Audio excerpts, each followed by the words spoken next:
ட்விஸ்டுக்கே twist வைக்கிறாப்ல நிறைய twist இருக்கிற ஒரு படத்தை தான் இன்னைக்கு நாம பார்க்க போறோம். பொதுவா ஒரு படம் பார்க்கும்போது இவன் தான் வில்லனா இருப்பான்னு நாம ஒரு கணிப்போம் பாத்தீங்களா? அந்த கணிப்புகளை பொய்யாக்கக்கூடிய ஒரு படம் தான் இது. நான் அந்த கணிக்கிற விஷயத்துல தோத்து போனேன். நீங்க உங்கள யாராவது கரெக்டா கணிக்கிறீங்களான்னு பாருங்க. என்ன ஏதுங்கிறத வாங்க படம் பார்த்து தெரிஞ்சுக்கலாம். இந்த படத்தோட ஸ்டார்டிங் சீன்ல கேரளால ஒரு பஸ் ஒண்ணு ஜம்முன்னு அந்த மலையில போய்கிட்டு இருக்கிறத அழகா காட்டிக்கிட்டு இருக்காங்க. வண்டியில உட்காந்துருக்க சில பேர் வெளியில இருக்கிற அந்த அழகான இயற்கை காட்சி எல்லாத்தையும் வீடியோ எடுத்துட்டே வந்துட்டு இருக்காங்க. டிரைவர் வண்டி ஓடிட்டு வந்துட்டு இருக்கும்போது திடீர்னு டம்னு ஒரு சத்தம். வண்டியை ஒரு சடன் பிரேக் போட்டு நிப்பாட்டுறாரு. உள்ள உட்காந்துருந்தவங்க எல்லாம் ஓடியாராங்க. டயர் பஞ்சரா இருக்கு என்னன்னு கீழே பார்க்க சொல்ல ஒருத்தர் கீழே பார்க்க போயிருக்கிறார். பேசஞ்சர் எல்லாம் வந்து என்னாச்சு ஆக்சிடென்ட் ஆக்சிடென்ட் இல்ல தம்பி, டயர் ஏதாவது பஞ்சரா இருக்குன்னு சொல்ல அவங்களும் கீழே இறங்கி பாக்குறாங்க. ஒவ்வொரு டயரா அவங்க செக் பண்ணி பார்க்கும்போது 4 டயரும் நல்லா தான் இருக்குது. ஒரு பிரச்சனை இல்லையே, சத்தம் எங்க இருந்து வந்துச்சுன்னு புரியலையேன்னு பேசிக்கிட்டு இருக்க வண்டிக்குள்ள இருந்து ஒரு அம்மா ஆணு கத்துது. ஏமா கத்துறன்னு பதறிக்கிட்டு எல்லாரும் ஓடியாராங்க. அந்த அம்மா ஜன்னலை காட்டுது. பார்த்தா மேல இருந்து அப்படியே ரத்தமா கொட்டிக்கிட்டு இருக்குங்க. வண்டிக்கு மேல ரத்தமான்ட்டு ஒருத்தர் மட்டும் மேல ஏறி என்னன்னு செக் பண்றாரு. பார்த்தா மேல ஒரு டெட் பாடி வந்து விழுந்து கிடக்குது. விழுந்த ஃபோர்ஸ்ல ரத்தம் அப்படியே மேல இருந்து வடிஞ்சு ஜன்னல் வழியா கீழே ஒளிய போய்கிட்டு இருக்குது. இந்த இடத்துலதான் அருமையான இந்த ட்விஸ்டோட படத்தோட பேரு ஜான் லூத்தர். 2022 வந்த மலையாள படத்தை இங்க நமக்கு காட்டுறாங்க. படத்தோட பேரு நம்ம ஹீரோவோட பேரு தான் ஜான் லூத்தர் நினைக்கிறேன். ஜான் நம்ம ஹீரோவோட பேரு. இப்ப ஹீரோவோட குடும்பத்தை நமக்கு காட்டுறாங்க. அப்பா எல்லாரையும் வரவேற்றுக்கிட்டு இருக்காங்க. அப்புறம் அம்மா லேடிஸ் எல்லாம் சாப்பிட்டுட்டு தான் போகணும்னு அந்த அம்மா வேற கேட்டுட்டு இருக்குது. இன்னும் நம்ம புள்ள ஜான காணமே, தங்கச்சிக்கு நிச்சயார்த்தம் நேரத்துக்கு வந்திருக்கணும்ன்ற அக்கறை இருக்கா? உன் பிள்ளைக்கு பொறுப்பே இல்லைன்னு எப்ப பார்த்தாலும் ஜான அப்பா ஜான திட்டிக்கிட்டே தான் இருப்பாப்ல. இப்போ தங்கச்சியே காட்டுறாங்க. தங்கச்சி ஏதோ வீடியோ ஷூட் எடுத்துக்கிட்டு இருக்கா. ஜானு வரலங்கிற மேட்டர் அவங்களுக்கு தெரிய வருது. உடனே ஜானோட பொண்டாட்டி அப்ப இந்த குழந்தைக்கு இந்த அம்மாவுக்கு என்ன வேணும்? அண்ணியை பாக்குறதுக்காக மொட்டை மாடி பக்கம் வந்தா தொடர்ந்து அண்ணியும் தான் புருஷன் ஜானுக்கு கால் பண்ணிட்டே இருக்கிறாங்க. காலை ஜானு எடுக்கவே இல்லையா. திரும்ப முயற்சி பண்ணிட்டு இருக்கிறாங்க. அதே சமயம் நம்ம ஜானு ஹாஸ்பிட்டல்ல இருக்கிறார். அவரோட கையில தோல் கிழிஞ்சு போயிருக்கு. டாக்டர் தையல் போட்டுட்டு இருக்காரு. காயம் கொஞ்சம் ஆழமா இருக்குது, சரியாறதுக்கு சில நாட்கள் ஆகும், ரெஸ்ட் எடுங்கிறாப்ல டாக்டர் சொல்லிட்டார். லாஸ்டா டிடி இன்ஜெக்ஷன் எப்ப போட்டுக்கிறீங்க கேட்க 1 மாசம் ஆச்சுன்னு சொல்ல அப்ப அது போதும், மறுபடியும் போட வேண்டிய அவசியம் இல்ல, நீங்க கிளம்பலான்ட்டாரு டாக்டர். வெளியில வேற ஒரு போலீஸ்காரர் இருப்பாரு, மருந்து வாங்கிட்டு வந்திருக்காரு போல. அதுக்கு இவரு இந்தாங்க காசுன்னு தான் பர்ச கொடுக்குறாப்ல. பிலிக்ஸ் எங்க கேட்க பிலிக்ஸ் அந்த பக்கத்துல வந்து எந்திரிக்கிறாப்ல. உனக்கு எப்படி பாடி அப்படின்னு கேட்க வலி மாத்திரை கொடுத்துருக்காங்க, அதை போட்டதுல இருந்து பரவாயில்லங்கிறாப்ல. நானும் போட்டேன் ஆனா வலி இன்னும் இருக்குங்கிறாப்ல இவர் எடுத்து சொல்றாரு. அதே சமயம் கால் வருது அவருக்கு பிலிக்ஸுக்கு. யாரு காலுன்னு பார்க்க எம்எல்ஏங்கிறாப்ல. அப்ப கால் எடுக்காத, பிடிச்சிருக்கிறவங்கள ரிலீஸ் பண்ண சொல்லி ரெக்கமெண்டேஷன் வரும், எடுக்க வேண்டான்டாப்ல. என்னாச்சு இந்த கேஸ்னு ஒரு கேஸை பத்தி விசாரிக்கிறார். ஒருத்தரை இவங்க போலீஸ் கஸ்டடியில வச்சிருக்காங்களா. மோகன் ஒருத்தர் வெட்டப்பட்டிருக்கிறாரா. அந்த வெட்டப்பட்டவனோட வீட்டுக்கு 3 பேர் போயிருக்காங்க. அதுல ஒருத்தனை தான் இப்போ அரெஸ்ட் பண்ணி ஜெயில வச்சிருக்காங்க. ஆனா நான் அவனை வெட்டல, வெட்டது அன்னைக்கு என் கூட வந்த மீதி 2 பேரு. நான் இந்த வேலையை பார்க்கலன்னு அவன் எடுத்து சொல்லியிருக்கிறான். அவங்க 2 பேர் பேர் என்னன்னு கேட்டா லிஜோ, இன்னொருத்தன் பேரு மனோ. இடுக்கி டிஸ்ட்ரிக்ட்ல இருந்து வந்திருக்காங்களா. நம்மளோட ஜூரிஸ்டிக்ஷனுக்கு கீழே வரல. சோ அந்த வட்டாரத்துல இருக்கிற போலீஸ் டிபார்ட்மெண்ட் கிட்ட அவங்கள பத்தி டீடைல்ஸை கேட்டிருக்கிறேன், வந்துருங்கிறாப்ல எடுத்து சொல்றாரு. இந்த லிஜோ பேர்ல, மனோ பேர்ல, அப்புறம் இவங்க கஸ்டடியில இருக்கிறான்ல பிரவீன், அவன் பேர்லன்னு இது வரைக்கும் ஒரு 4-5 வெட்டி கேஸ் இருக்குதான். வெட்டிட்டு சுத்திக்கிட்டு இருக்கிற லிஜோவையும் மனோவையும் பிடிக்கிறதுக்கு தொடர்ந்து முயற்சி நடக்குது. வீட்டையெல்லாம் நாங்க சர்ச் பண்ணிட்டு இருக்கிறோம்னு சொல்ல வீட்டெல்லாம் கிடைக்க வாய்ப்பு இல்லைங்கிறாரு நம்ம ஹீரோ. மழை வேற ஜோரா பெஞ்சிட்டு இருக்குது. இதெல்லாம் நடக்கிறது மூணாறுல விஜிஎம் ஹாஸ்பிட்டல்ல நடக்குது. ஒரு ஜீப் வந்ததும் ஏறி இவங்க கிளம்புறாங்க. எங்க போலீஸ் ஸ்டேஷனுக்கு வராங்க. இங்க வந்ததுமே என்ன விசாரிச்சதுல வேற ஏதாவது டீடைல் தெரிய வந்தான்னு கேட்க இல்ல சார், எத்தனை தடவை அடிச்சாலும் மோகனை வெட்டினது நான் இல்ல, என் கூட வந்த 2 பேருன்னு திரும்ப சொல்லிட்டு இருக்கானா. இதுல வேற பொலிட்டிக்கல் ஆட்கள் கிட்ட இருந்து தொடர்ந்து பிரஷர் வருது சார் அப்படின்னு சொல்ல எவன் பேச்சும் கேட்காத, எஃப்ஐஆர இப்பயே போட்டு ஃபைல் பண்ணி கோர்ட்டுக்கு கூட்டு போயிடு. அப்புறம் போலீஸ்காரங்க நம்மள பொலிட்டீசியன்ஸ் யாரும் குடைச்சல் கொடுக்க மாட்டாங்க. ஒன்ஸ் எஃப்ஐஆர் போட்டோம்னா முடிஞ்சு போச்சுன்னா அவங்களுக்கு தெரியும், அப்பதான் அவங்களோட பிரஷர் குறையுங்கிற அப்ப எடுத்து சொல்றாரு. அப்போ ஜெயிலுக்குள்ள கிடக்குற அந்த பிரவீனை காட்டுறாங்க. ஒரு மாதிரி முறைச்சுக்கிட்டே இருக்கிறான் பாருங்க நம்ம ஹீரோவை. மேபி நம்ம ஹீரோவோட கையில அடிபட்டதுக்கு கூட இவன் தான் காரணமா இருப்பானோ, மேபி இருக்கலாம் தெரியல. ஏன்னா கையை பார்த்துட்டு அப்படியே அவனை பார்த்து முறைக்கிறாரு நம்ம ஹீரோவும். அப்பதான் போலீஸ்காரர் வந்து வேற ஒரு அப்டேட் கொடுக்குறாரு. மலையில 4வது வளைவுல ஒரு பைக்கை ஓட்டிட்டு வந்தவர் சம்பவ இடத்துலயே ஆக்சிடென்ட்ல இறந்து போயிட்டார் சார். ஒரு 2 போலீஸ்காரங்களை அமைச்சிருக்கிறதா எடுத்து சொல்றாரு. இங்க நம்மளால சட்டையை கலட்டினா கழுத்துக்கு பக்கத்துல நல்ல சிவப்பு கலர்ல காய இருக்கிறத கவனிக்கலாம். இந்த வேலை பிடிச்சி ஜெயில தள்ளுறதுக்குள்ளதான் சண்டை நடந்திருக்கணும், அதுலதான் இவருக்கு அடிபட்டு இருக்குன்னு நினைக்கிறேன். இன்னும் அந்த 2 பேரை பிடிக்கல. அவங்களோட ஃப்ரெண்ட்ஸ், சொந்தக்காரங்க எல்லாரையுமே அவங்களோட மொபைல் உட்பட எல்லாத்தையுமே ட்ராக் பண்ணுங்கன்னு எடுத்து சொல்றாரு. அப்புறம் வீடு வரைக்கும் ஒரு விசேஷம் போக வேண்டியிருக்குன்னு சொல்லிட்டு கிளம்புறாப்ல. கையில அடிபட்டு இருக்கு, நீங்க தனியா வண்டி ஓட்டிட்டு போக போறீங்களான்னு கூட வேற ஒரு போலீஸ்காரர் கேட்க அதெல்லாம் ஒரு பிரச்சனை இல்லை நான் பாத்துக்கிறேன்னு சொல்லிட்டு இவர் தனியா தான் வண்டி ஓட்டிட்டு போறாரு. நம்ம ஹீரோ அப்படியே வண்டி ஓட்டிட்டு போய்கிட்டு இருக்கும்போது மேல இடத்துக்கு அப்டேட் கொடுக்குறாரு. இந்த மாதிரி எனக்கு விசேஷம் இருக்கு, நான் வீட்டுக்கு போய்கிட்டு இருக்கிறேங்கிறாப்ல. இவரு அந்த மலையை தாண்டி அந்த 4வது வளைவை தாண்டி தான் போகணும். அந்த வளைவுல ஒரு பைக் கிடக்கிறத நீங்க கவனிக்கலாம். அதெல்லாம் ஒருத்தர் போட்டோ எடுத்துட்டு இருக்கிறாரு, கூட ஒரு போலீஸ்காரர் இருக்கிறார். ஆக்சுவலா நம்ம ஹீரோ வந்தது போலீஸ் ஸ்டேஷன் மேல இருக்கு, அவர் கீழே இறங்கி வந்துட்டு இருந்திருக்காரு போல. அந்த மேல இருந்து தான் 4வது வளைவை வளைவு, அங்க பைக் கிடந்ததை நம்ம கவனிச்சோம். அதுக்கு பிறகு 5வது வளைவு 6வது வளைவு இதெல்லாம் தாண்டி கீழே வரும்போது கீழே அந்த பஸ் இருக்கிறத கவனிக்கலாம், ஆம்புலன்ஸ் இருக்கிறதெல்லாம் கவனிக்கலாம். 4வது வளைவுல பைக் கிடக்குது. அந்த பைக்கை ஓட்டினவரோட பாடி தான் ஆக்சிடென்ட்ல அங்க தூக்குனது கீழே இருக்கிற சில வளைவுகளை தாண்டி 6வது 7வது வளைவுல இருந்த அந்த பஸ் மேல வந்து விழுந்திருக்கிறார். விழுந்தவரோட டெட் பாடி தான் இப்போ ஆம்புலன்ஸ்ல ஏத்தப்பட்டிருக்கிறத நம்ம ஹீரோ கவனிக்கிறாரு. பாக்குறதுக்கு ஒரு ஹிடன் ரென் கேஸ் மாதிரி தான் இருக்குது.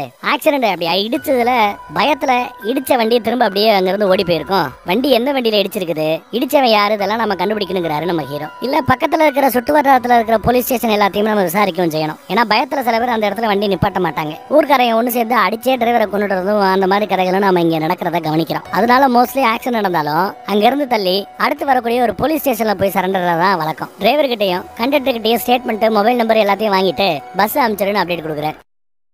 இங்க பார்த்தா ஜான விசேஷத்துக்கு வரலன்னு சொல்லி அப்பா திட்டிக்கிட்டே இருக்கிறார். பிள்ளையா இருந்தாலும் அவன் பேரை கேட்டாலே தனக்கு கோவம் வருதுன்னு எடுத்து சொல்லிக்கிட்டு இருக்கிறாப்ல. அப்ப கட்டின பொண்ணு அங்க இருக்குது. ஏங்க மருமகளை வச்சுக்கிட்டு இப்படி மகனை திட்டலாமான்னு கேட்டா நான் உண்மையை தானே சொன்னேன். வேற யாராவது ஒரு பொண்ணா இருந்தா இந்நேரம் டிவோர்ஸ் பண்ணிட்டு போயிட்டு இருந்திருப்பா.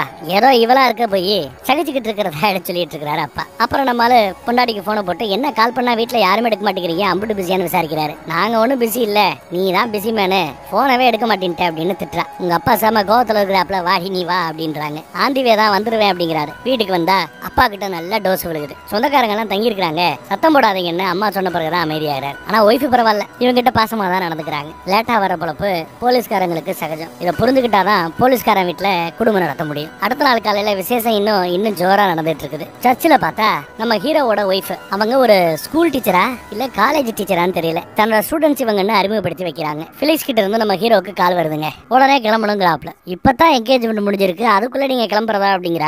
எமர்ஜென்சி போயானுங்கிறாரு நம்ம ஹீரோ. ரிசப்ஷன் வரைக்கும் இருக்க கூடாதுன்னு கேட்டா என் பொழப்பு அப்படின்ட்டு போறாரு. அப்பாவுக்கு இந்த மேட்டர் தெரிஞ்சு இன்னும் கோவப்படுறாரு. ஒரு பெட்ரோல் பங்குக்கு போயிட்டு அப்புறம் தான் போலீஸ் ஸ்டேஷனுக்கு வராரு. இங்க எஸ்ஐ இன்ஸ்பெக்டரான நம்ம ஹீரோ கிட்ட அப்டேட் என்னங்கிறத கொடுக்குறாரு. ஏதோ ஒரு சிசிடிவி ஃபுட்டேஜ் கிடைச்சிருக்கு, ஏடிஎம் பக்கத்துல இருந்த சிசிடிவி ஃபுட்டேஜ். அதுல தான் செக் பண்ணி பார்த்துட்டு இருக்காங்க. இந்த பஸ் மேல விழுந்து ஒருத்தன் செத்தான்ல, பைக்கை ஓட்டிட்டு வந்தவன் மேல இருந்து கீழே பஸ்ஸோட உச்சியில வந்து விழுந்து செத்து போயிருப்பான் ஆக்சிடென்ட்ல. அவரோட பேரு ரெஜியா. ஆனா வண்டியை ஓட்டிட்டு வந்தது ஒருத்தர் இல்ல 2 பேரா. கூட பிரகாஷ்னு ஒருத்தவர் அந்த வண்டியில வந்திருக்கிறார். ரெஜி வண்டி ஓட்டினது பஸ் மேல விழுந்து இறந்து போயிட்டார். அதே பைக்ல கூட வந்தவர் பேரு பிரகாஷ் ஜி. அவரோட பாடியோ இல்ல உயிரோட குத்து கொலையுமாவோ அவர் எங்கேயுமே இல்ல. ஆக்சிடென்ட் அப்போ அவர் அங்க இருந்திருக்கிறாரு. ஆனா இப்போ அவரை யாரு எங்க இருக்கிறான்னு ஒன்னும் தெரியல. பிரகாஷ் ஜியோட ஒய்ஃப் போலீஸ் ஸ்டேஷன்ல இந்த மாதிரி தான் கணவனை காணமேனு கம்ப்ளைண்ட் கொடுத்துருக்காங்க. அவர் ஒரு ஸ்கூல் டீச்சர் போல தெரியுது அப்படின்னு எல்லா அப்டேட்டும் எடுத்து சொல்றாரு. ஏதோ ஒரு லேண்டை பார்க்கணும் விசாரிக்கணும்னு சொல்லிவிட்டு தான் அந்த ஸ்கூல் டீச்சரும் ரெஜிங்கிறவனும் போயிருக்காங்க. ஆக்சிடென்ட்ல அந்த பைக் எங்க இருக்கு அப்படின்னு விசாரிக்க பைக்கை கொண்டு வந்தாச்சுன்னு பைக்கை காட்டுறாங்க. பைக் ஆக்சிடென்ட் ஆன அந்த இடத்துல ஏதோ ஒரு வண்டியோட ஹெட்லைட் உடஞ்சு போய் கிடந்தது. ஸோ ஆக்சிடென்ட்டுக்கு பிறகு கண்டிப்பா வண்டியில ஒரு ஹெட்லைட் தான் எரிஞ்சிருக்கணும். ஒரு ஹெட்லைட் உடஞ்சு போய் இருக்கிறதுனால அந்த இடத்தை தாண்டி ஒரு ஹெட்லைட்டோட போன வண்டி எதுன்னு நம்ம கண்டுபிடிக்கணும்னு எடுத்து சொல்றாரு. இப்படி இந்த கேஸை விசாரிச்சுட்டு இருக்கும் போது மேல் இடத்துல இருந்து ஒருத்தர் கால போடுறாரு. எப்பா 2 பேரும் காணாம போனாங்கல்ல இந்த வெட்டுற கேஸ்ல, அவங்க எங்கன்னு கேட்க தேடிட்டு இருக்கிறோம் சார். அவங்க வீட்டுல அவங்க போற வர இடத்துல எல்லாம் மஃப்டியில நம்ம ஆட்கள் இருந்து தொடர்ந்து வாட்ச் பண்ணிட்டு தான் இருக்கிறாங்க. வந்தாங்க மாட்டினாங்கன்னா பிடிச்சிடலான்னு அப்டேட் கொடுத்துட்டு இருக்கிறேன். அதே மாதிரி வேவு பார்க்கறதுக்காக சில பேரை மஃப்டியில போட்டு போல அவங்களுக்கு போன் பண்ணி தொடர்ந்து வாட்ச் பண்ணிட்டே இருக்கணும் அப்படின்னு எடுத்து சொல்லிட்டு இருக்கிறார். ஆக்சிடென்ட்ல இறந்து போனார்ல, அவரோட கால் ஹிஸ்டரியை செக் பண்ணும்போது ஆக்சிடென்ட்டுக்கு சில நிமிடங்களுக்கு முன்னாடி யார்கிட்டயே ஒரு 32 செகண்ட் பேசியிருக்கிறாரா. கால் பண்ணது யாருன்னு தெரிஞ்சுக்கிட்டு அவங்க வீட்டுல போய் நம்ம அதை விசாரிக்கிறாரு. ரஜினி ஒருத்தர் இப்போ ஒரு ஆக்சிடென்ட்ல இறந்து போனாரே, கேள்விப்பட்டீங்கன்னு கேட்க ஆமா கேள்விப்பட்டேன் அப்படிங்கிறாப்ல. நேற்று எதுக்கு அவருக்கு கால் பண்ணீங்கன்னு கேட்கும்போது என்னோட லேண்டை வித்து கொடுக்கறதுக்கு அவர் தான் ஹெல்ப் பண்ணாரு. அந்த மாதிரி சம்பந்தமா வந்து பேசிட்டு போகும்போது கண்ணாடியை மறந்து வச்சுட்டு போயிட்டாரு. அதான் ஃபோன் பண்ணி கண்ணாடியை விட்டு போயிட்டீங்களே அப்படின்னு சொன்னேன். வந்து வாங்கிக்கிறேன்னு சொன்னதா எடுத்து அப்டேட் கொடுக்குறாரு. அப்ப என்ன இருக்கு, வண்டியை யூட்டர்ன் பண்ணி திரும்பிட்டு கண்ணாடியை வாங்குறதுக்காக அவர் இந்த பக்கம் வந்திருக்கணும். நாம தப்பான ரூட்ல செக் பண்ணிட்டு இருக்கிறோம்.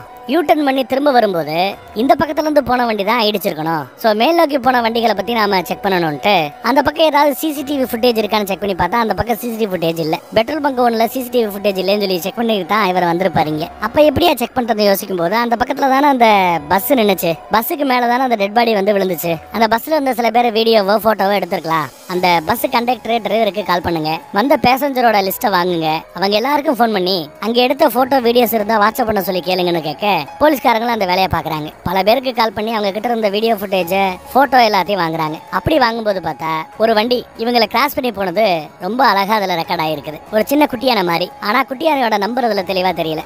அப்புறம் அந்த பக்கத்துல இருந்த வேற ஒரு ஏடிஎம் ஃபுட்டேஜ் அதை செக் பண்ணும்போது வண்டி நம்பர் எல்லாம் ரொம்ப தெளிவா தெரியுதுங்க. குட்டி யானையோட வண்டி நம்பர் எல்லாம் தெளிவா தெரியுது. உடனே நம்ம ஆளு மப்டியில போறாரு. அந்த வண்டி ஓனருக்கு பின்னாடி அப்படியே லைட்டா பேச்சு கொடுத்துக்கிட்டே வண்டி வரைக்கும் வர்றாரு. 2 நாளைக்கு முன்னாடி அந்த மலை பக்கத்துல போகும்போது ஒரு ஆக்சிடென்ட் ஆச்சு. அந்த டைம்ல அங்க வண்டி ஓட்டீங்களான்னு கேட்டா இல்லையே, அன்னைக்கு ஃபுல்லா நான் வீட்டுல தான் இருந்தேன்னு போய் சொல்றாப்ல. போலீஸ் வண்டி வந்ததும் வண்டியில பிடிச்சி தூக்கிட்டு கொண்டு போய் விசாரிக்க வேண்டிய விதத்துல விசாரிக்கிறாங்க. அப்பயும் நான் அதை பண்ணல, நான் வீட்டுல தான் இருந்தேன்னு அடிச்சு பேசிட்டு இருப்பாரு. இவங்க கிட்ட இருக்கிற வீடியோ ஃபுட்டேஜ் ஆதாரங்கள் எல்லாத்தையும் காட்டி இப்ப சொல்றான்னு கேட்டதும் பயந்துட்டு அவர் ஒத்துக்கிறாரு. ஆமாங்க, வண்டி ஓட்டிட்டு போனது நான் தான். எதுக்கு திருதுப்புன்னு இவங்க வண்டியை ஓட்டிட்டு வந்து இப்படி இடிச்சிட்டாங்க.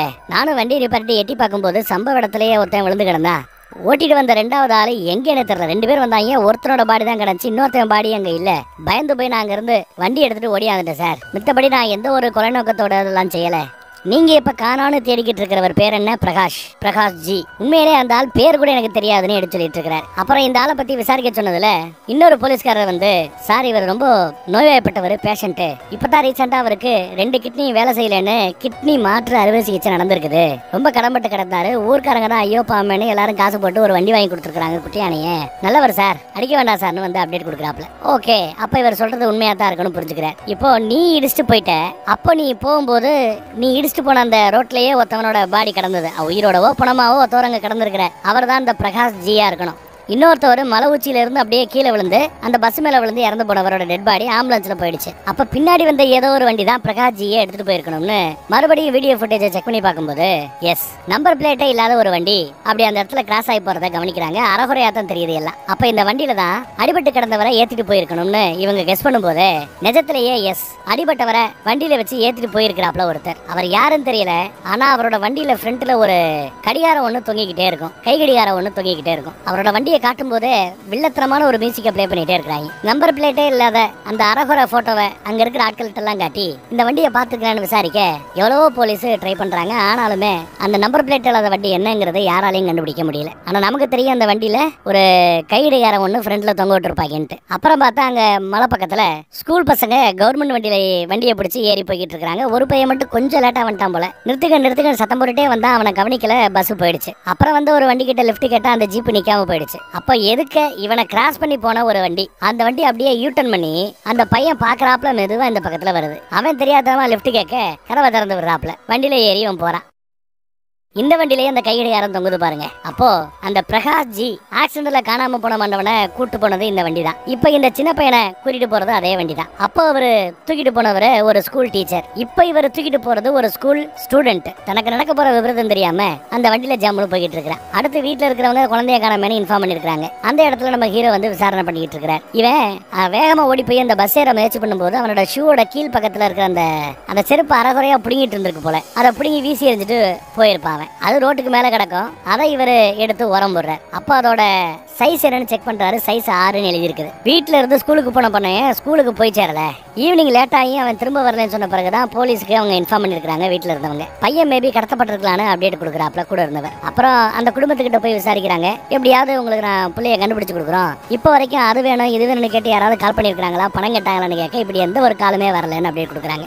ஆமா, உங்க பையனோட கால் சைஸ் என்ன 6 அப்படின்னு கேட்கும்போது ஆமா சாருங்கிறாங்க. என்னையாது ஸ்கூல் டீச்சர் கொஞ்ச நாளைக்கு முன்னாடி காணாம போனாரு, இப்ப ஸ்கூல் ஸ்டூடெண்ட் காணாம போயிருக்கிறான். காலையில 9 to 10 ரூட்டுக்குள்ள 9 to 10 டயத்துக்குள்ள இந்த பக்கம் போன எல்லா வண்டியும் விசாரிங்க. காணாம போன இந்த ஸ்கூல் பையனோட போட்டோவை காட்டி யாராவது எங்கேயாவது பாத்தீங்களான்னு கேளுங்கன்னு அப்டேட் கொடுக்குறேன். மலைக்கு போற இறங்குற வண்டி, பஸ் ஸ்டாப்பு, ஆட்டோ எல்லா வண்டியும் விசாரிங்கிறாப்ல. இந்த பையன் படிக்கிற ஸ்கூல்னு கேட்டா டிபால் ஸ்கூல்னு ஏதோ ஒரு சொல்றாங்க. அந்த ஸ்கூல்லயே போய் பிரகாஷ் ஜி அவரை யாருக்காவது தெரியுமான்னு விசாரிக்க சொல்லேன் அப்படிங்கிறாங்க. ஏன்னா அவர் ஒரு ஸ்கூல் டீச்சர், ஏதாவது கனெக்ஷன் இருக்குமோ, இந்த 2 கேஸுக்கு ஏதாவது லிங்க் இருக்குமோன்ற விதத்துல அவர் யோசிக்கிறார். லிங்க் இருக்கா இல்லையா இனிதான் கண்டுபிடிக்கணுங்கிறாரு நம்ம ஹீரோ. இவங்களோட தொடக்க விசாரணையில அந்த டைம்ல அந்த ரூட்ல போன கவர்மெண்ட் பஸ்ல அவன் ஏறலங்கிறது தெரிய வந்திருக்கு. அடுத்து அந்த ஸ்கூலுக்கு போய் ஆக்சிடென்ட்ல காணாம போன அந்த பிரகாஷ் ஜி அவரோட போட்டோ காமிச்சு யாருக்காவது தெரியுமான்னு விசாரிக்கிறாரு. யாருமே தெரியாதுன்னு தான் சொல்றாங்க. அந்த வெட்டி கேஸ்ல 2 பேரை தேடிட்டு இருக்காங்கல்ல, அவங்களோட ஆன்டி ஒருத்தவங்க அவங்க வீட்டுக்கு வெளியில தான் மஃப்டியில நம்ம ஆளு காத்துக்கிட்டு இருந்தாரு ஒரு போலீஸ்காரர். அந்த ஆன்டி ஆட்டோ பிடிச்சிட்டு போறத பார்த்துட்டு மஃப்டி போலீஸ் பின்னாடியே ஃபாலோ பண்ணிட்டு போறாரு. ஆட்டோ ஒரு இடத்துல போய் நிக்கும். அது ஒரு சர்ச்சுன்னு நினைக்கிறேன். சர்ச்சுக்குள்ள அவங்க போயிருக்கிறதா எடுத்து சொல்றாரு. நம்ம ஹீரோக்கு ஃபோன் பண்ணி. இந்த சர்ச்சில் ஒரு 10 நாள் ஜெபம் நடக்குது. ஆனா இந்த தொடர் 3 நாளைக்கு அவங்க போகாதவங்க இந்த 4வது நாள் இந்த விசேஷத்துக்கு மட்டும் ஏன் உள்ள போகணும், எனக்கு ஏதோ சந்தேகமா இருக்குன்னு சொன்னதும் அப்ப நாங்க வரேன்ட்டாரு நம்ம ஹீரோ. கிளம்பி வந்துட்டாரு. சர்ச்சில் இருக்கிற பாதிரியார்கள் கிட்ட மனோங்கிற பேர்லயோ இல்ல லிஜோங்கிற பேர்லயோ வெட்டி கேஸ் சம்பந்தப்பட்டவங்க 2 பேர் இங்க வந்தாங்களான்னு விசாரிக்க அவங்க அந்த பேர்ல யாரும் இங்க வரலையேங்கிறாங்க. சரி போட்டோவை காட்டலாமேன்னு தோணி போட்டோவை காட்டுறாங்க. சார் இவங்க 2 பேருமே இங்க தான் இருக்கிறாங்க, ஆனா பேரு வேற ஏதோ சொன்னாங்களேன்னு கூட இருக்கிற பாதிரியார் எடுத்து சொல்றாரு. சர்ச்சிலேயே செட்டில் ஆயிட்டாங்க பாருங்க அந்த வெட்டி கேஸ்ல சம்பந்தப்பட்ட 2 பேரு இங்கதான் இருக்காங்கன்னு தெரிஞ்சு போச்சு. லஞ்ச் டைம் வேற. சாப்பாட்டுக்கு எல்லாரும் வரிசையா கீழே நின்று சாப்பாடை வாங்கிட்டு போயிட்டு இருக்கும் போதே கரெக்டா லாக்க போட்டு அவங்கள அரெஸ்ட் பண்றாரு நம்ம ஹீரோ. ஒரு கை விலங்க போட்டாச்சு, இன்னொரு கை விலங்க போடுறதுக்குள்ள அங்க இருந்து தப்பிச்சு ஓட பாக்குறானுங்க. அங்கேயும் இங்கேயும் தப்பிச்சு ஓடுறேன்னு சொல்லி கடைசியில ஒரு ரூமுக்குள்ள வந்து மாட்டிக்கிட்டானுங்க. சரி மாட்டோன்னு வச்சு சண்டை போட்டு ஒரு கை பாத்துருவோம்னு முடிவு பண்ணிட்டாங்க. ஆனா இந்த போலீஸ் 2 பேருமே சும்மா அழகா அவங்க 2 பேர் கூட சண்டை போட்டு பொலன்னு பொழக்கிறாங்க. அவங்க கட்டையில எடுத்து வந்து அடிக்க பார்ப்பாங்க, நல்லா அடி வாங்குறானுங்க. ஊடால ஒரு கட்டத்துல பல்ப் வச்சு நம்ம ஹீரோ மூஞ்சிலேயே ஓங்கி ஓங்கி அடி செதறி போயிடும். எல்லாம் 2 பக்கத்துலயே இருந்து அவங்க அடிக்கிறானுங்க. நம்மளால ரியாக்ட் பண்ணாம நிப்பாரு, பயந்துட்டானோ அப்படின்னு நினைக்கிறானுங்க. அப்ப இன்னொரு போலீஸ் அவர் அடி வாங்கி கிடக்குறாரு போல. சரி கிளம்பலாமேன்னு இவங்க கிளம்ப போகும்போது பார்த்தா அந்த இன்னொரு கை விலங்குல தான் கையை போட்டு போட்டாரு இவர். சோ இனி கை விலங்க கலட்டுறது சாத்தியமே இல்லை. அங்கேயே வச்சு அவங்கள அடிச்சு அரெஸ்ட் பண்ணி போலீஸ் ஸ்டேஷன்ல கொண்டு வந்து இழுத்து போடுறாரு. யாருக்காகடா வேலை பாக்குறீங்க, யாரு சொல்லி அந்த மோகனை வெட்டினீங்கன்னு விசாரிக்கிறார். அதே சமயம் தொடர்ந்து எஸ்ஐயோட போன்ல அடிச்சுக்கிட்டே இருக்குது. விட்டா கழுத்து நினைச்சு கொலை பண்ணிடுவார் போல. எஸ்ஐ பதறிக்கிட்டே இருக்கிறான். சார் போன் அடிக்கிட்டுங்கிறான். உன் போனா கேட்டா இல்ல சார் உங்க போனுங்கிறான். அப்புறம் நம்ம ஹீரோ போனை நோட் பண்றாரு, போன் எடுத்து பேசுறாரு. போனை அட்டன் பண்ணி ஹலோ ஹலோன்னு கத்துனா அந்த பக்கத்துல இருந்து நோ ரெஸ்பான்ஸ். இல்ல பேசிட்டு இருக்காங்களோ இவனுக்கு தான் காது கேட்கலையோன்னு ஒரு தோணும். ஏன்னா காதுல இருந்து ரத்த வடியுது. காதை சேர்த்து அடிச்சாங்க இல்ல. அடுத்து நம்ம ஹீரோக்கு லைட்டா பார்வையும் மங்குறாப்ல தெரியுது. லைட்டா மயக்க வருது. அப்படியே சரிஞ்சிட்டாரு. கட் பண்ணா இப்போ ஹாஸ்பிட்டல்ல அட்மிட் பண்ணி இருக்காங்க. இந்த மாதிரி புள்ள அடிபட்டு கிடக்குறான் வந்து பாருங்கன்னு எஸ்ஐ சொல்லி குடும்பத்தை கூட்டு வந்திருக்கிறார். ஹீரோவோட குடும்பம் வருது. ஆனா அப்பா துணத்திக்கிட்டே வராரு. வேற வேலையே இல்ல, எப்ப பார்த்தாலும் அடி வாங்கிட்டு இங்க வந்து படுத்து கிடக்குறது. என்ன நம்பர்னு கேட்டா 11 சொன்னதும் ஓ அவனோட ஃபேவரட் ரூம் அதே நம்பர்ல இதுக்கு முன்னாடி ஒரு தடவை கை காலெல்லாம் அடிபட்டு கிடந்தா அவன் கூடயே இருந்து பாத்துக்க வேண்டிய ஒரு நிலை அமைஞ்சு போச்சு. இந்த வேலையை விட்டு ரிசைன் பண்றான்னு நானும் எத்தனையோ தடவை சொல்லிட்டேன், கேட்க மாட்டேங்கிறானேன்னு புலம்பிக்கிட்டே வராரு. நீங்க ரூம்ல போய் அவனை பாருங்க, டாக்டரை போய் நான் பார்த்து பேசிட்டு வரேன்னு சொல்லிட்டு அப்பா டாக்டரை பாக்குறது கிளம்பி போயிட்டேன். அந்த பக்கம் டாக்டர் என்ன சொன்னாரோ எது சொன்னாரோ அப்பா தொணன்னு பேசிட்டு இருந்தவரை இப்ப ரொம்ப அமைதியா அப்படியே வராரு. ஒரு மாதிரி சோகமா வராரு. உள்ள 2 போலீஸ்காரங்க குடும்பத்தை சேர்ந்த 3 லேடிஸ் இருக்காங்க. பிள்ளையோட முகத்தை பாக்குறாரு. என்னங்க ஒரு மாதிரி கவலையா இருக்கிறீங்க என்ன அப்படின்னு விசாரிக்கிறாங்க. அம்மா ஒண்ணும் இல்லையேங்கிறாரு. இன்னைக்கு டிஸ்சார்ஜ் பண்ணிடுவாங்களா கிளம்பலாமா அப்படின்னு விசாரிக்கிறாங்க. அம்மா தெரியாம. இன்னைக்கு டிஸ்சார்ஜ் ஆக வாய்ப்பு இல்லைங்கிறாரு அப்பா. கொஞ்ச நாள் ஆகுங்கிறாரு. டியூப்லைட்டை விட்டு அந்த ரவுடி பையில அடிச்சிருக்கானுங்க.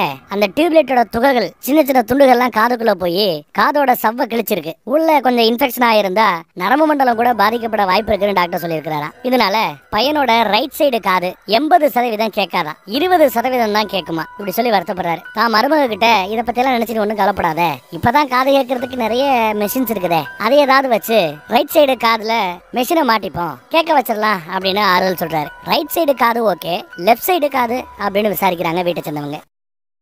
லெஃப்ட் சைடு காது டோட்டல் டேமேஜ்டு போல. லெஃப்ட் சைடுல சுத்தமா கேட்காதான். இதை தெரிஞ்சுக்கிட்டதும் அம்மாவும் மனைவியும் ரொம்பவே வருத்தப்படுறாங்க. அடுத்து மயக்கத்துல கிடந்த நம்ம ஹீரோவை டாக்டர் ஊசி போட்டு மெதுவா கிணத்துறது பாருங்க அப்படின்னு கூப்பிடாப்ல. நான் பேசுறது உங்களுக்கு நல்லா கேக்குதா அப்படின்னு கேட்டா கொஞ்சமா கேக்குது மெதுவா கேக்குதுங்கிறாரு நம்ம ஹீரோ. இப்போ லெஃப்ட் சைடு பக்கம் போய் இப்ப நான் பேசுறது கேக்குதான்னு கேட்டா சுத்தமா கேட்கல சார் அப்படிங்கிறாரு. மறுபடியும் ரைட்டு பக்கம் வந்து அவரோட காதுக்கு பக்கத்துல வந்து இப்ப நம்ம டாக்டர் பேசுறாப்ல. உன் காதுல ஒரு காது அவுட்டு, ரைட் சைடு காதுல ஒரு 20% மட்டும் தான் உன்னால கேட்க முடியும்னு சொல்றாரு டாக்டர். உங்க காயமெல்லாம் குணமான பிறகு ஹியரிங் எய்டு மெஷினை மாட்டலாம். அப்படி பண்ணோம்னா 100க்கு ஒரு 30-35% உங்களால கேட்க முடியுங்கிற சொல்றாரு. நம்ம ஹீரோ முகம் ஒரு மாதிரியா மாறதை நீங்க கவனிக்கலாம். கொஞ்சம் டென்ஷனா பதட்டமா இருக்கிறாப்ல. டாக்டர் கிட்ட வேற எந்த பிரச்சனையும் இல்லைன்னா நான் இன்னைக்கே டியூட்டில ஜாயின் பண்ணலாமான்னு கேட்கிறாரு. அந்த நிலைமையிலையும் கொஞ்சம் ரெஸ்ட் எடுத்துட்டு அதுக்கப்புறம் டிசைட் பண்ணுங்க இதை பத்தின்னு சொல்லிட்டு டாக்டர் கிளம்பிடுறாரு. ஹாஸ்பிட்டல் இருந்து இப்ப டிஸ்சார்ஜ் ஆகி வீட்டுக்கு போறாப்ல. வீடே ஒரு மாதிரி சோகத்தோட உச்சத்துல இருக்குது. சாப்பாடு வைக்கவா வெஞ்சனம் வைக்கவான்னு அம்மா கேட்டுக்கிட்டே இருக்காங்க.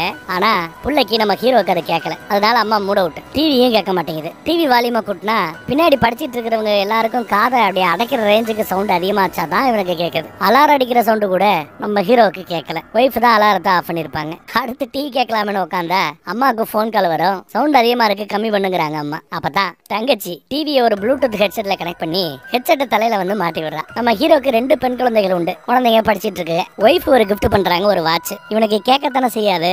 ஸ்மார்ட்டத்தை வாங்கி கொடுத்து ஸ்மார்ட் வாட்ச்ல அந்த வைப்ரேஷன்லாம் இருக்கும், நிறைய ஆப்ஷன்ஸ் உண்டு, அதை கிஃப்ட் பண்றாங்க. அப்புறம் அந்த ஹியரிங் எய்ட அதை ஆன்லைன்ல ஆர்டர் பண்ணிருப்பான் போல, வந்துருச்சு. இல்ல இது ஹியரிங் எய்டு மாதிரி தெரியல, இந்த ரெக்கார்டு பண்ணுவாங்கல்ல, ரெக்கார்டு பண்ணி திரும்ப திரும்ப நம்ம கேட்டுக்கலாம், அந்த மாதிரி ஒன்ன தான் ஆன்லைன்ல போட்டிருக்கான். இவனுக்கு தேவையான ஹியரிங் எய்ட ஹாஸ்பிட்டல்ல ப்ராப்பரா செக் பண்ணி அவனுக்கு ஒன்ன மாட்டி விடுறாங்க. இப்ப நான் பேசுறது கேக்குதான்னு ஒய்ஃபு கேப்பா. இவருக்கு கேக்குதோ இல்லையோ கேக்குதுங்கிறாப்ல தலையசைக்கிறார். அடுத்து காலைல 5 மணிக்கு அலாரம் வைப்ரேட் தான் அடிக்கும். நம்ம ஆளு எந்திரிச்சு எக்ஸசைஸ் எல்லாம் பண்ணிட்டு ஜாகிங் எல்லாம் போயிட்டு இருக்கான். ஒரு மாதிரி அடாப்ட் ஆக ஆரம்பிச்சிட்டார். கட் பண்ணி ஒரு லேடியை காட்டுறாங்க. முன்னப்பட தெரியாத ஒரு வீட்டுக்கு போய் அந்த வீட்டுல இருக்க அம்மா கிட்ட நான் சர்ச்சுக்கு போறேன், தட்சணை ஏதாவது இருந்தா கிடைக்குமான்னு கேட்க அவங்க ஏதோ பாத்திரத்துல கொண்டு வந்து கொட்டுறாங்க பையில. டாக்ஸின்னு சொல்லி வாங்கிட்டு இந்த அம்மா கிளம்புது. அது காட்டுப்பகுதி, பனிமூட்டை வேற அதிகமா இருக்குது. அடுத்து ஒரு கேட்டை கடந்து வீட்டு பக்கம் போய் காலிங் பெல் அடிக்குது. வீடு ஒரு மாதிரி பாலடைஞ்சு போய் கிடக்குது. அந்த வீட்டுலதான் அந்த சின்ன பையனை கடத்திட்டு போச்சுல ஒரு வண்டி, அந்த வண்டி கிடக்குதுங்க. அப்ப கடத்தினவன் இந்த வீட்டுலதான் இருக்கிறான். இந்த வீட்டுக்கே அந்த அம்மா தனக்கு இருக்கிற ஆபத்து தெரியாம தட்சணை கேட்டு வந்து நிக்குது. இந்த வண்டியில அந்த கைகடிகாரம் ஃப்ரண்ட்ல தொங்கிட்டு தான் இருக்குது. கட் பண்ணா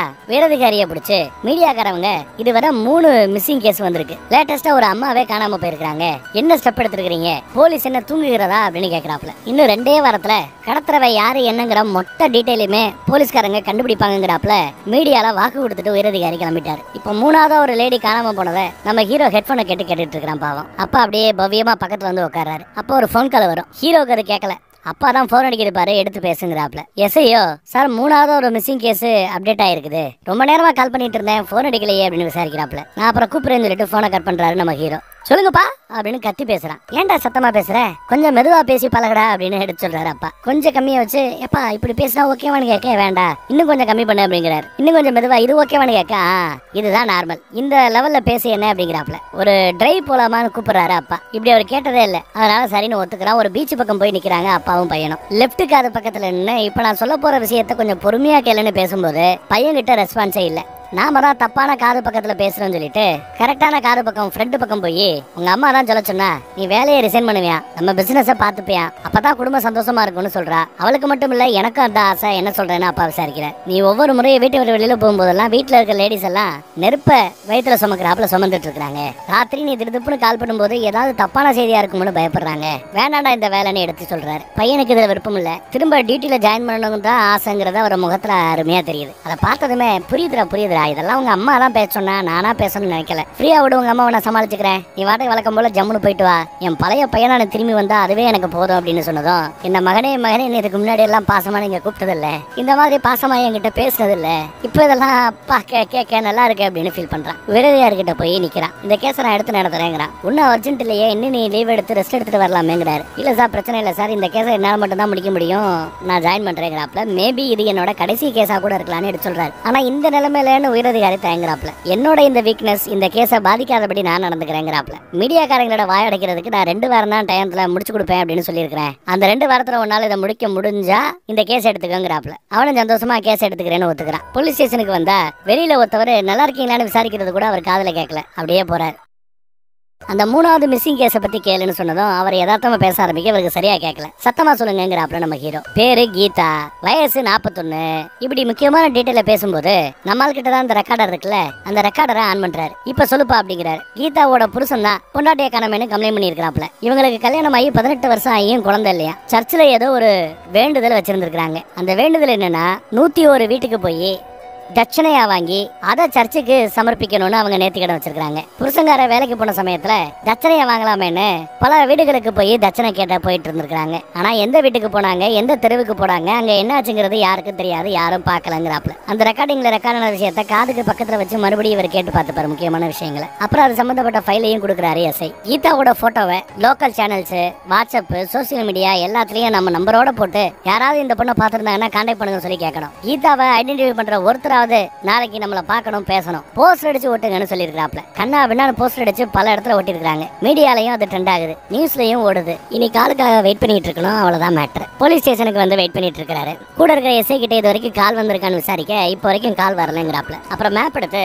ஒரு 100 வீட்டுல தட்சணை வாங்கி சர்ச்சுக்கு செலுத்துறோம்னா சர்ச்சுக்கு பக்கத்துல இருக்கிற இந்த ஏரியால மேபி இருக்கலாம்னு ஒரு ஏரியாவை ரவுண்ட் பண்ணுவார். அதே சமயம் கால் வருது. கால் அந்த பக்கத்துல ஒருத்தவங்க இந்த மாதிரி பேசி, நான் அந்த அம்மாவை பார்த்தேன், அரிசி வந்து நான் தட்சணையா கொடுத்தேன், ஆட்டுக்காடு ஏரியால இருந்து பேசுறோம்னு பேசியிருப்பாங்க. அதே ஆட்டுக்காடு ஏரியாவை தான் இவர் மேப்லயும் கரெக்டா மார்க் பண்ணிருப்பாரு.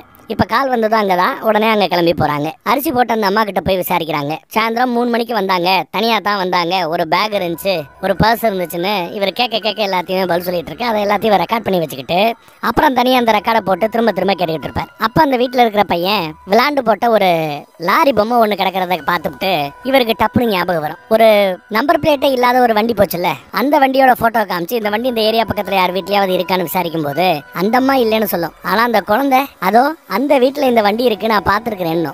பெரியவரும் ஆமாங்க அங்க ஒரு வண்டி இருக்கு நான் பாத்துருக்கேன்னு அவரும் சொல்றாரு. உடனே அந்த வீட்டு பக்கம் போய் செக் பண்ணி பாக்குறாங்க.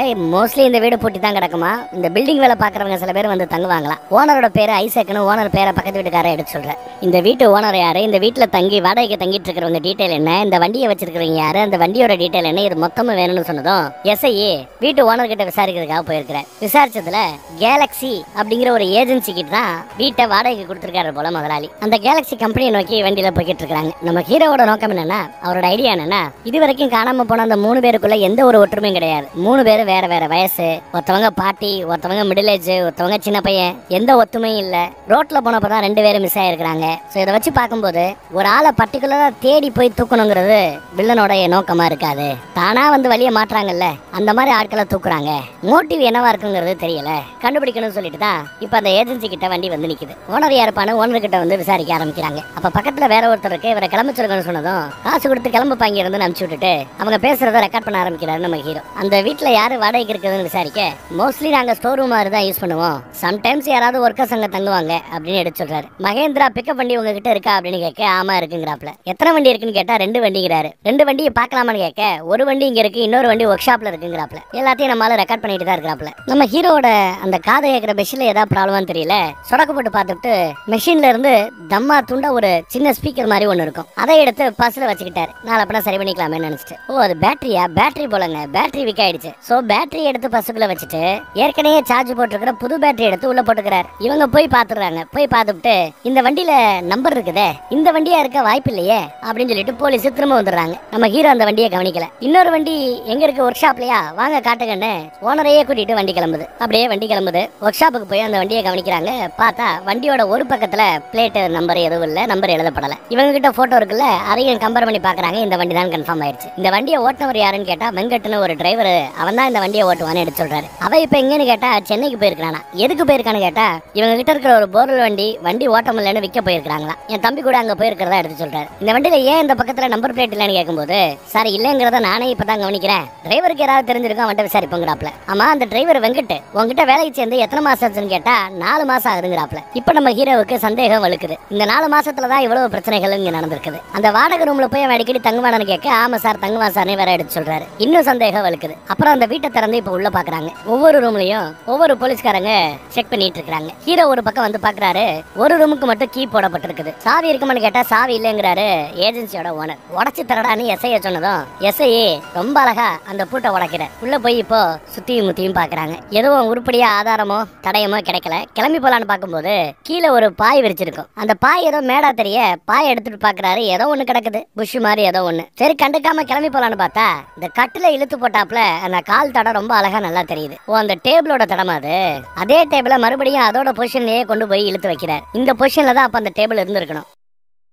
ஏன் இது நகண்டு அந்த மூளைக்கு போச்சு அதை கூர்ந்து கவனிக்கிறாரு. அப்பதான் அந்த டேபிள்ல நீளமான முடி இருக்கிறத கவனிக்கிறார். அங்க இன்னொரு டேபிளுக்கு அடியில ஒரு பொட்டி கிடக்கும். அந்த பொட்டியை ஓபன் பண்ணி பாக்குறாரு. நிறைய கருகி போன நியூஸ் பேப்பர் தான் கிடக்குது. சரி தேராதுன்னு மூட போகும்போது ஒரு கருகி போன ஒரு பேப்பரை கவனிச்சுட்டு அதை போட்டோ எடுக்கிறார். திரும்ப அந்த பெட்டியை உள்ள வைக்கும் போது போர்ஸா தட்டிட்டார் போல செவத்துல சாச்சிருந்த ஒரு மரப்பலகை லேம்ப் ஒண்ணு கீழே விழும். ஐயோ விழப்போதுன்னு இவர் பிடிப்பாரு. அப்படி பிடிக்கும் போதுதான் அந்த லேம்ப்ல ரத்தக்கரை இருக்கிறத கவனிக்கிறார். உடனே ஃபாரன்சிக் டிபார்ட்மெண்ட்டை வர சொல்றாரு. தடயவியல் நிபுணர்களை வர சொல்றாரு. அப்புறம் அந்த ஏஜென்சி ஓனரை கூப்பிட்டு ரெக்கார்டிங் ஆன் பண்ணி விட்டுட்டு அந்த டிரைவர் வெங்கட்ட பத்தி சொல்லுன்னு விசாரிக்கிறார். ஸ்ட்ரெயிட் ஃபார்வர்டான ஆளா, பெருசா யார்ட்டையும் எதுவும் பேச மாட்டானா. பையன் ஊர் என்னன்னு கேட்டா தமிழ்நாடுன்னு தெரியும், ஊர் தெரியாதுங்கிறார். அவனோட போட்டோ கிடைக்குமான்னு விசாரிக்கிறார். இதோ போட்டோன்னு காட்டுறாப்ல. இப்ப அவனோட முகம் தெரிஞ்சிருச்சு. சென்னைக்கு போனவங்க எப்ப வருவான்னு கேட்டா லாரி வித்து அந்த காசு கிடைச்சதுமே உடனே திரும்ப வந்துருவாங்கிறாரு ஓனர். அந்த வெங்கட்டுக்கு நண்பர்கள் யாராவது இருக்காங்கன்னு கேட்டா அப்படி யாரும் இல்ல, என்கிட்ட வேலை பார்த்த வயசான ஒருத்தர், அவர் பேரு பிரகாஷ், அவர் தான் இந்த பையனுக்கு கொண்டு வந்து சேர்த்து விட்டதா எடுத்து சொல்றாரு. அந்த பிரசாத்தை பார்த்து பேசணும்னு கேட்க அவர் இப்ப இங்க இல்ல,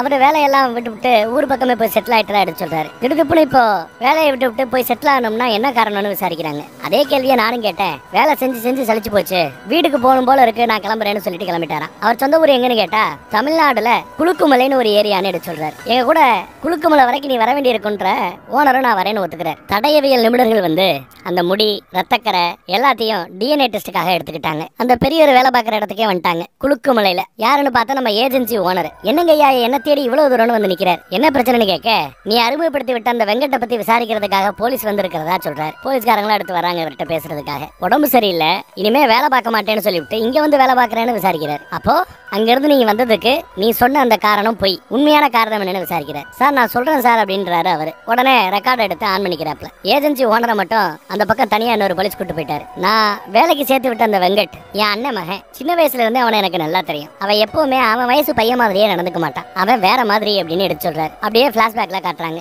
பிளாஷ்பேக்ல உடம்பு முழுக்க எரிஞ்சு போன ஒரு டெட் பாடியை போலீஸ்காரங்க என்ன ஏதுன்னு பாத்துக்கிட்டு இருக்க ஊருக்காரங்க எல்லாம் மூக்க பொத்திக்கிட்டு அங்க இருக்க முடியாம இருக்கிறாங்க. ஆனா அதே சமயம் அதையெல்லாம் ஒரு பையன் ரசிச்சு பாத்துட்டு இருக்கிறான். இவன் தான் அந்த வெங்கட் போல தெரியுது. கண் சிமிட்டாம தொடர்ந்து அதை பாத்துக்கிட்டே இருக்கிறான், ரசிக்கிறான். அந்த வெங்கட்டுக்கு ஒரு தங்கச்சியும் உண்டு. 2 பேர்ல நல்லா படிக்கிற அறிவாளி பையன் தான் வெங்கட் தான். எல்லா கிளாஸ்லயும் அவன் தான் ஃபர்ஸ்ட் வருவானா. பிளாஷ்பேக்ல அவங்க நடந்துறது ஓடுறது ஆடுறது இதெல்லாம் காட்டுறாங்க, குடும்பத்தை காட்டுறாங்க. ஏன்னா பெரிய ஆளானா என்னடா அவன் அப்படின்னு கேட்டா டாக்டர் அவன். என்ன சரி எல்லா குழந்தைங்க மாதிரி டாக்டர் இன்ஜினியர்னு சொல்றான்னு நான் நினைச்சுக்கிட்டேன். ஆனா அன்னைக்கு ஒரு நாள் இவன் மஞ்சப்பை எடுத்துட்டு போய்கிட்டு இருந்தான். ரயில்வே ட்ராக்ல யாரும் அடிபட்டு இறந்து போய் கிடந்தாங்க. அந்த பக்கம் இவன் போய்கிட்டு இருக்கும்போது என்னடா பையலன்னு கேட்டா ஒண்ணும் இல்லைன்னா. அப்புறம் மஞ்சப்பையில பார்த்தா ஒரு மனித மூளையை எடுத்துட்டு போனான். ஆக்சிடென்ட்ல அடிபட்டு கிடந்தவரோட மூளையை எடுத்துட்டு போயிட்டு இருக்கான் போல. எதுக்குடான்னு கேட்டா டாக்டர் ஆனும்ல அப்படின்னு சொல்லிட்டு போயிருக்கானா. அவன் சொன்னாப்ல ஏதான் நடந்தது. நீட் எக்ஸாம் எழுதி அதுல பாஸ் ஆகி டாக்டர் படிப்புக்கே படிக்க போயிட்டானா. அங்கேயும் கிளாஸ்ல அவன் தான் ஃபர்ஸ்டா. எல்லா டீச்சர்ஸ்க்குமே ஃபேவரட்டான பையன் அவன் தானா. அப்பதான் வெங்கட்டோட தங்கச்சிக்கு உடம்பு சரியில்லாம போச்சு. தங்கச்சியை ட்ரீட் பண்ணக்கூடிய அளவுக்கு பண பலம் எங்க கிட்ட இல்ல. தங்கச்சியை காப்பாற்றணும்னா பணம் வேணும். பணம் வேணும்னா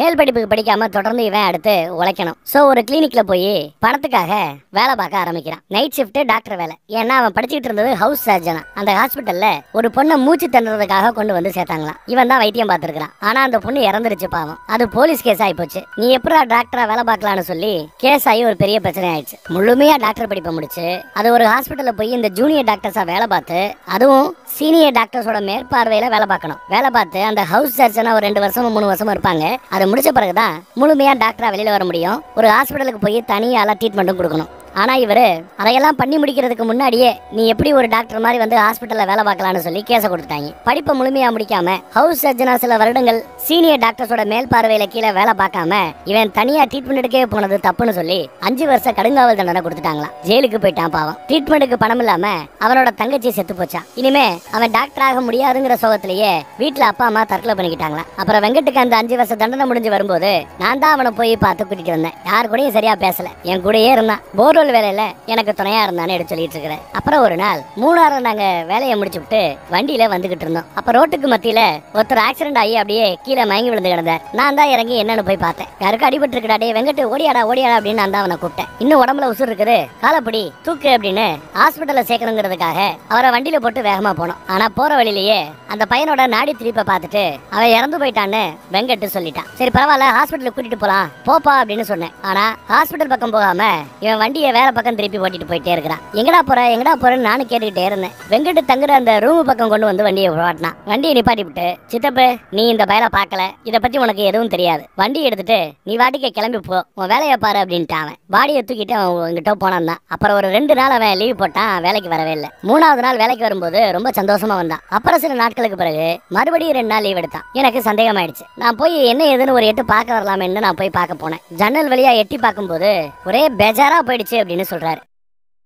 என்ன பண்றான்னு பார்த்தா ஒரு ஸ்கூல் படிக்கிற பையனா இருக்கும். அந்த பையனை டேபிள்ல படுக்க போட்டு டாக்டர் மாதிரி கிளவுஸ் எல்லாம் மாட்டி சர்ஜரி பண்ற பிளேடை எடுத்து உடம்ப கூறு போட ஆரம்பிச்சிட்டான். அதை பார்த்தது இவருக்கு இருமல் அதிகமாயிடுச்சு. அடுத்து என்னாச்சு, அந்த பாடியை என்ன பண்ணா அப்படின்னு கேட்டா தெரியலன்னு இரும ஆரம்பிச்சிட்டார். போலீஸ் கிட்ட சொன்னது ஒரு சின்ன பையனோட பாடியை பார்த்தேன், பாடி கிட்ட பிளேட் எடுத்துட்டு போனா அவ்வளவுதான் பார்த்தேன்னு சொல்லியிருக்கிறார். இதெல்லாம் ரெக்கார்டிங்ல இருக்கு, திரும்ப போட்டு கேட்டு பாக்குறேன். இவருக்கு இருமல் தொடர்ந்து அதிகமாயிட்டே இருக்கவே பக்கத்துல ஒரு ஹாஸ்பிட்டலுக்கு கொண்டு போய் சேர்க்கிறாங்க. அவன் தங்கி இருந்த ரூம்ல தடயவியல் நிபுணர்கள் செக் பண்ணாங்கல்ல, அதோட ரிப்போர்ட் உடனே தனக்கு இமெயில் அனுப்ப சொல்லி வேற நம்ம ஹீரோ சொல்லிட்டார். இங்க ஹாஸ்பிட்டல்ல டாக்டர் வரல போல, வர லேட் ஆகும் போல. இத பத்தி ஒரு போலீஸ்காரர் வந்து சொன்னதும் சரி அப்ப நீங்க இருந்து ட்ரீட்மெண்ட்டை முடிச்சுட்டு சொல்லுங்க, நான் வண்டி அனுப்பிச்சு விடுறேன், அவரை கூட்டிட்டு வாங்கன்னு சொல்லிட்டு நம்ம ஹீரோ கிளம்புறேன். நம்ம ஹீரோ ஏஜென்சி ஓனர் கிட்ட அவரோட போனை கொடுத்து உன் தம்பிக்கு போன் போடு, சென்னையில் இருக்கான்ல லாரியை வித்துட்டாங்களா, எப்ப கிளம்புறாங்கன்னு விசாரின்னு சொல்ல லவுட் ஸ்பீக்கர்ல போட்டு பேச சொல்றாரு. அவரு லவுட் ஸ்பீக்கர்ல போட்டு என்னடா வித்தாச்சன்னு கேட்டா வித்தாச்சுங்கிறாங்க. அப்ப நாளைக்கு கிளம்பி வந்துருக்கீங்களான்னு கேட்டா ஆமாங்கிறாங்க. வெங்கட் அவனை என் கூட தானே வரான் அப்படிங்கிறாரு தம்பி. இப்படி பேசும்போது ஹாயா உட்காந்து சாப்பிட்டுட்டு இருக்காரு நம்ம டிரைவர் வெங்கட். நாளைக்கு காலையில 5 மணிக்கு வருவாங்க போல தெரியுது. அதே சமயம் ஹாஸ்பிட்டல் வந்து கால், அவருக்கு ஏதோ பிரீத்திங் ப்ராப்ளம் இருக்குதா,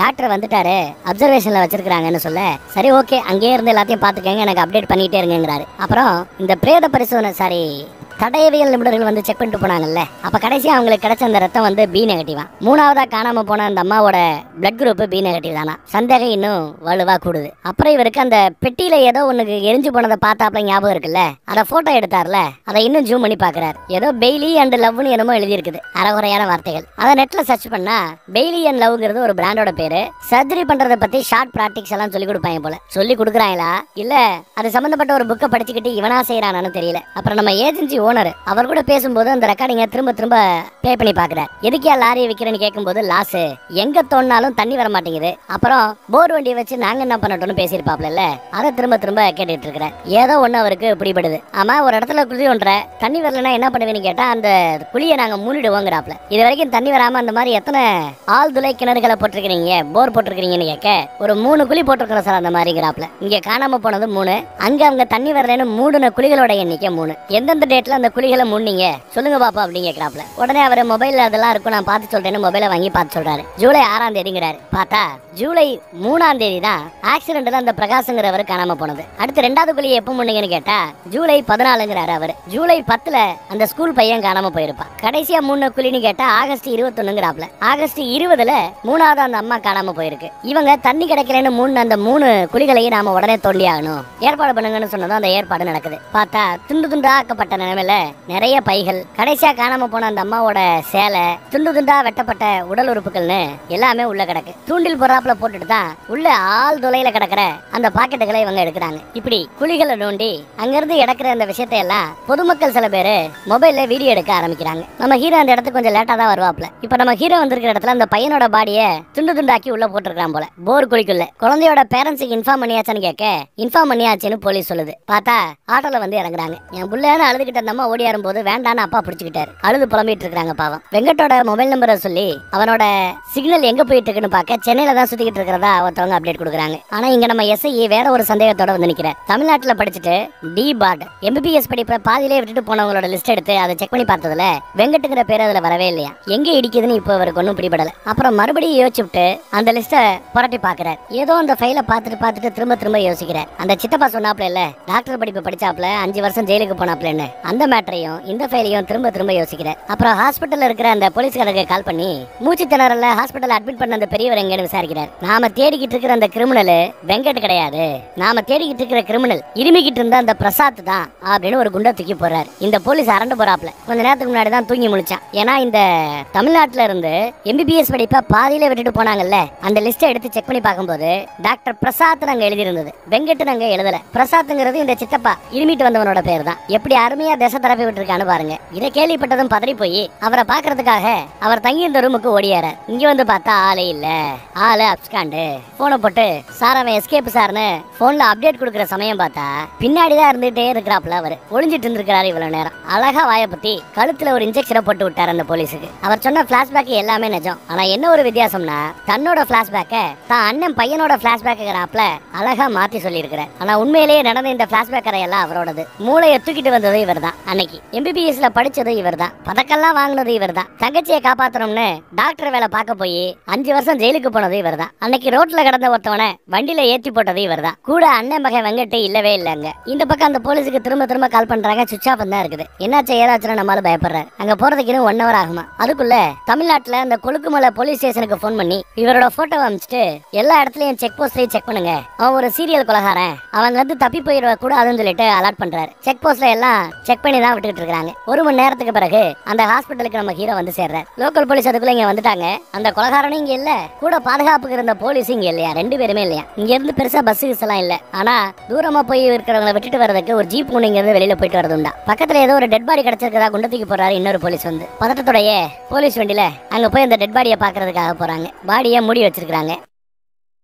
அந்த மூணு துணியை விலக்கி பார்த்தா வேற யாரோ ஒருத்தவர் இறந்து போய் கிடக்குறாப்புல தெரியுது. அதே மாதிரி இங்க இருந்து தூரமா ஒரு ஜீப்பு போய் நிறைய பேரை விருடு வரும் சொன்னாங்கல்ல, அந்த ஜீப்பை கூட வழிமறிச்சு பார்த்தாங்க. அதுலயும் கொலகாரம் இல்ல. இங்க அவன் தப்பிச்சு போறதா இருந்தா தனியா தாராளமா தப்பிச்சு போலாம். கூடவே எதுக்கு நம்ம போலீஸையும் அவன் கடத்திட்டு போனோம் புரியலையேன்னு பேசிட்டு இருக்கும்போது ஒரு ஆம்புலன்ஸ் இங்க இருந்து கடந்து போகுது. இவர் காதுல போட்டிருந்த அந்த இயர்போனை கலட்டுறாரு, அந்த காது கேட்கும் கருவியை கலட்டுறாரு. கொஞ்ச நேரம் பொறுமையா யோசிக்கிறார். அப்புறம் தான் மறுபடியும் மாற்றார். இங்க கிடக்கிற டெட் பாடியை தூக்கிட்டு போறதுக்கு தான் அந்த ஆம்புலன்ஸ் வந்திருக்கு போல. அந்த பக்கம் பார்த்தா கொலகாரன் அந்த போலீஸ்காரரையே படுக்க போட்டு அவருக்கே ஆபரேஷன் பண்ண ஆரம்பிக்கிறான். நம்ம ஹீரோ மறுபடியும் ஹாஸ்பிட்டலுக்கு தான் வராரு. ரூம் நம்பர் என்னன்னு விசாரிச்சுட்டு ரூம் நம்பர் 25 நோக்கி ஓடியாராரு. போலீஸ்காரங்க 25ங்கிறாங்க. மேபி இது ஆபரேஷன் தியேட்டரா இருக்குமோ? இல்ல, அவரை இங்க அட்மிட் பண்ண அந்த ரூம் நம்பர் அது 25. அங்க வந்து பார்த்தா யாரும் இல்ல. பக்கத்துல அவசர பிரிவு இருக்கு, எமர்ஜென்சி பிரிவு. அந்த பிரிவுல பார்த்தா நர்ஸுங்கிற சில பேரை கொலை பண்ணி போட்டுருக்கான். உடனே துப்பாக்கியை லோடு பண்ணி இங்கதான் இருக்கிறான்னு புரிஞ்சுக்கிறார். ஆனா துணியா போட்டிருக்குது. ஒவ்வொரு பெட்டையும் இவங்க செக் பண்ணி பார்க்கணும், ஒவ்வொரு தரையும் விலைக்கு பார்க்கணும். தொடர்ந்து ஒவ்வொரு பெட்டா செக் பண்ணி இந்த பக்கம் வந்தா அந்த போலீஸ்காரர் இங்கதான் கட்டில படுத்து கிடக்குறாப்ல. தட்டி உசிப்பி வராரு, கண்ணத்தரங்கிறாரு. ஆனா அந்த கேப்ல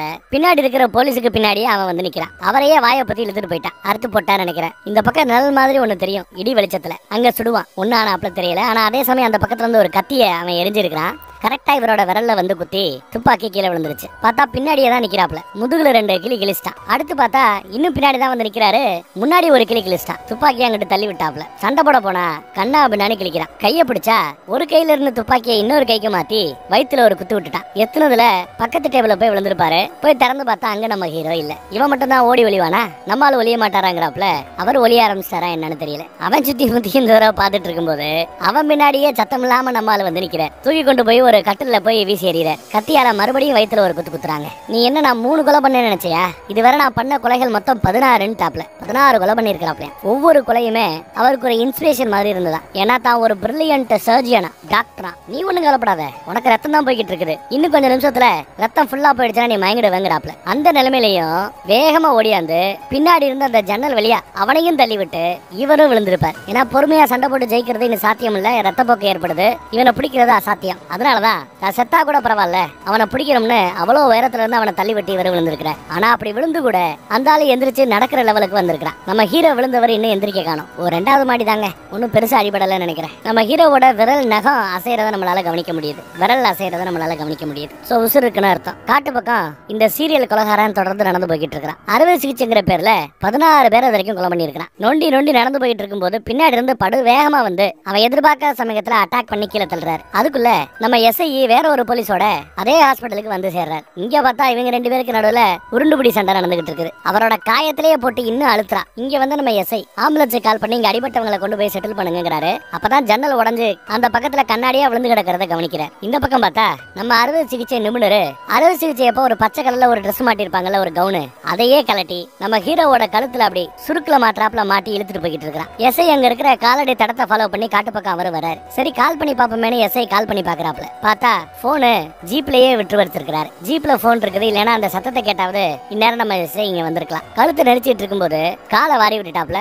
கொலகாரன் கீழே விழுந்துட்டான். அப்புறம் நம்ம ஹீரோ முழிக்கிறார். பின்னாடியே தவந்து வில்லன் போயிட்டு இருக்கிறான். அதே துணியை அவனோட கழுத்துல போட்டு இருக்க ஆரம்பிச்சிட்டார். ஒரு கட்டத்துல கழுத்து எலும்பு நொறுங்க இழுத்து போட்டு அவனை கொலையே பண்ணிட்டாப்ல. அப்புறம் தான் அவர் கீழே விழுகிறார். இவருக்கு தொடர்ந்து ரத்தப்போக்கு ஆயிட்டே தான் இருக்குது. நம்ம எஸ்ஐ அந்த பக்கம் தேடி வந்தவர் இன்னும் இவங்களை கவனிக்கல. நம்ம ஹீரோக்கோ தான் அப்பா கூட ஒரு நாள் பீச்ல கரையோரமா நின்று பேசிட்டு போனான்ல, அந்த இடத்துல போய் நிக்கிறாப்ல ஒரு கனவு. பின்னாடி தன்னோட அப்பா டேய் ஜானு வாடான்னு கூப்பிடுறாப்ல ஒரு கனவு. குடும்பமே பின்னாடி தான் விளாண்டுட்டு இருக்குது ஜாலியா. இவர் மயக்கத்துல போயிட்டார். இன்னும் கொஞ்ச நேரத்துல சாக போறார். கத்தி யாரையாவது கூப்பிடுறதுக்கு உதவிக்கு கூப்பிடுறது கூட இவர்கிட்ட சத்து இல்ல. ஆனா விவரமா ஒரு வேலை பண்ணார். அவரோட பையில எப்பவுமே அந்த ரெக்கார்டரை வச்சிருப்பார்ல, அதை ஆன் பண்ணி விட்டுட்டு மயங்கிட்டார். அந்த ரெக்கார்டிங் சவுண்டு அந்த பக்கம் சுத்தி திரியிற நம்ம எஸ்ஐக்கு கேக்குது. அந்த சத்தத்தை கேட்டு அவர் வேகமா ஓடியாரு. அப்புறம் இவரை தூக்கிட்டு போய் ஹாஸ்பிட்டல்ல சேர்த்து விட்டுருக்காப்ல. அப்புறம் சில நாட்களுக்கு பிறகு என்ன நடக்குதுன்னு காட்டுறாங்க. நம்ம ஹீரோ ரிட்டையர் ஆயிருப்பாருன்னு பார்த்தா அதான் இல்ல. அடுத்த கேஸை வாங்கிட்டு ஜம்முன்னு கிளம்பி போறார். மேலிடத்துல இருந்து உயரதிகாரிக்கு கால் வருது. ரொம்ப டிஃபிகல்ட்டான கேஸ் ஆச்சு, அந்த கேஸை யாருக்கு கொடுத்துருக்கீங்கன்னு கேட்க ஜான் லூத்தருக்கு கொடுத்துருக்கேன்னு சொல்ல அப்படியே கெத்தா நம்மால நடந்து வர அடுத்த கேஸ் ஃபைலோட நடந்து வர படமும் இந்த இடத்துல முடியுது.